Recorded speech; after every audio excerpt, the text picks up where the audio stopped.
Welcome to Headline News 24/7. Please click like and subscribe. Tiger Woods gets disgusting news hours after defending Trump in interview he was tricked into. Because we all know what mainstream media is really about, they just can't seem to be able to leave it alone. This time they tried to get one of the best pro golfers in the world, Tiger Woods. Total Pro Sports is reporting that over the weekend Tiger Woods made his best effort to stay out of trouble when asked about his relationship with President Trump. Now keep in mind, all Woods said is that we need to respect the office. Here's Tiger being asked about Trump. Now don't forget, all this came about because a reporter said that people of color have felt threatened under Trump and his policies. To which Woods responded, "Well, he's the President of the United States. You have to respect the office. No matter who is in the office, you may dislike personality or the politics, but we all must respect the office."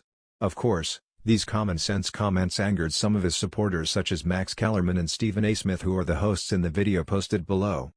The two co-hosts actually accused the 14-time majors winner of making a stupid comment, with Stephen A. Smith actually going as far as stating that Tiger Woods isn't black. Oh come on people. Tiger Woods is classy.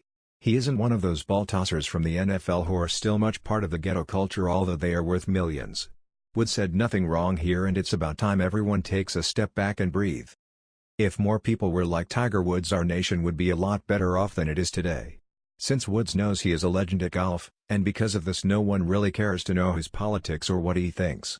Maybe those ignorant NFL players should think about following his lead? Here is more on the Tiger Woods controversy via Yahoo Sports.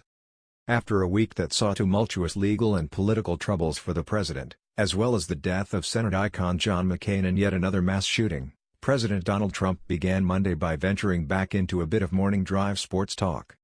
This time, Trump didn't take a side on the Jordan versus LeBron debate. Rather, he expressed gratitude on Twitter to both NFL legend Jim Brown and Tiger Woods for, respectively, praising and not actively criticizing him in recent days. Let's take a closer look. Trump on Jim Brown, you get it. Jim Brown's one of the most mercurial and strong-willed personalities in NFL history, attacking ideas the same way he once attacked defensive lines.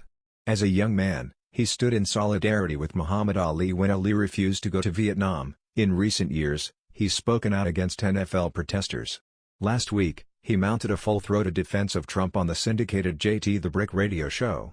"I should be criticizing Trump on every level because he does certain things that call for criticism. But when I look at television, I see all these announcers become experts and they're pointing the fingers and they're not doing a doggone thing but pointing their fingers. I find myself really pulling for the president," Brown said. Now, that would make me very unpopular in the black community, very unpopular with a lot of Americans, but I think that there are certain good things that are coming out of this presidency because we've never seen anything like it. Although Brown said he voted for Hillary Clinton in the 2016 election, he met with Trump shortly after the election and came away impressed.